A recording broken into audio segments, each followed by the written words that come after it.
کے وہاں دیکھ رہے ہیں کہ ایک بات کیا ہے. ہم نے سب کو رگیز رکھا ہے, سب کو لپیٹ رکھا ہے کہ بھائی آ جاؤ واپس. نہیں آؤ گے تو 3 باتوں میں ایک بات ہو جائے گی.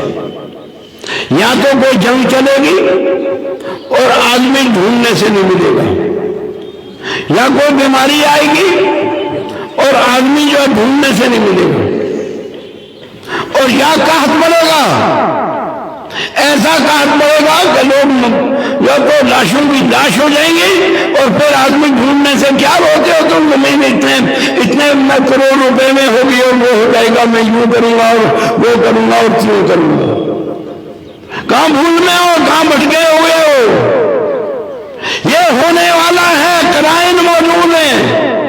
حدیثوں پر نظر رکھنے سے ہمیں ایسا اندازہ ہو رہا ہے.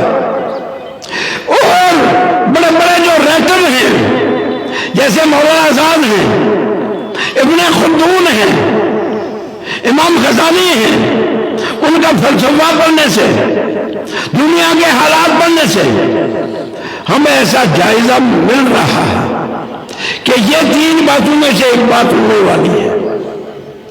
تو لہذا اس وقت سے پہلے سدھرنے کی کوشش کرو. اللہ تعالیٰ مجھے بھی اور آپ کو سدھرنے کی توفیق عطا فرمائے.